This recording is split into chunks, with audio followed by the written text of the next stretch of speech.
মুখ্যমন্ত্রী না থাকলে অনুব্রত মণ্ডল 1 ঘন্টার মধ্যে গ্রেফতার হয়ে যাবে। কেষ্টর অডিও কাণ্ডের জেরে বোলপুরে আজ নারী সম্মান যাত্রা করে বিজেপি। সেখানেই এই মন্তব্য করেন বিরোধী দলনেতা শুভেন্দু অধিকারী।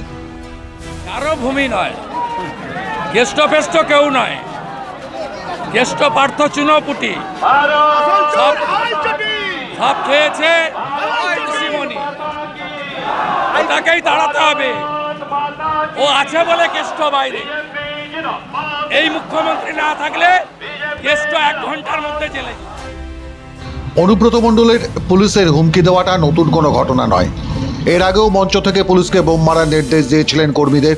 পুলিশ কর্তাকে সামনে দাঁড় করিয়ে হুমকি দিয়েছিলেন বিরোধীদের না ধরলে এক্ষুনি গ্রাম চালিয়ে দেবেন। সেই ছবি বক্তব্য ইতিমধ্যেই বাংলার মানুষ বহুবার দেখে ফেলেছেন।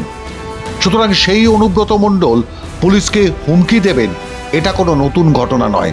তবে এবার অনুব্রতের ফোন কলের গালাগালি রেকর্ড করে ভাইরাল করে দেন বোলপুরের আইসি লিটন দাস, যিনি এখন অনুব্রতর কট্টর বিরোধী জেলা সভাপতি কাজল শেখের স্নেহধন্য। সেই ফোন কলে যেভাবে লিটন দাসের স্ত্রী এবং মা সম্পর্কে কদর্য উক্তি করা হয়েছে তা ভাইরাল হওয়ার ফলে পরিস্থিতি জটিল হয় অনুব্রতের ক্ষেত্রে। তৃণমূল কংগ্রেস নামকাওয়াস্তে একটা ক্ষমা সুলভ চিঠিতেই সব দোষ লাঘব করে দেয় অনুব্রতর। সেই প্রসঙ্গ উল্লেখ করেই রাজ্যের বিরোধী দলনেতার মন্তব্য, রাজ্যের পুলিশ মন্ত্রীর হাত মাথায় না থাকলে 1 ঘন্টায় গ্রেফতার হয়ে যাবে অনুব্রত মণ্ডল।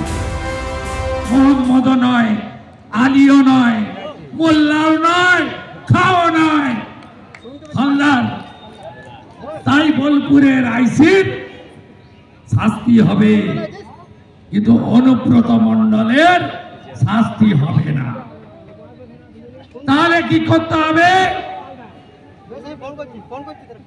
যেদিনকে পাতা উল্টে দেবেন তার পরের দিনই এই মামলার রিওপেন হবে। মারতে মারতে তুলে নিয়ে যাবে পুলিশ।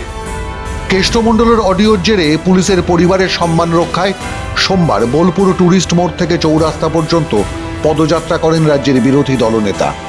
জেলা বিজেপির নেতৃত্ব সহ ছিলেন বিজেপির রাজ্য কমিটির গুরুত্বপূর্ণ সদস্যরাও। রাজ্যের বিরোধী দলনেতা আজ ব্যাখ্যা করলেন কেন মুখ্যমন্ত্রীর সবচেয়ে প্রিয় নেতা অনুব্রত কোনোদিন নির্বাচনে দাঁড়াতে চাননি, মন্ত্রী হতে চাননি, কেন দিল্লিতে তৃণমূল কংগ্রেসের রাজ্যসভার সদস্য হওয়ার অনুরোধও ফিরিয়ে দিয়েছেন। কারণ দিল্লিতে তিনি যেতে চান না।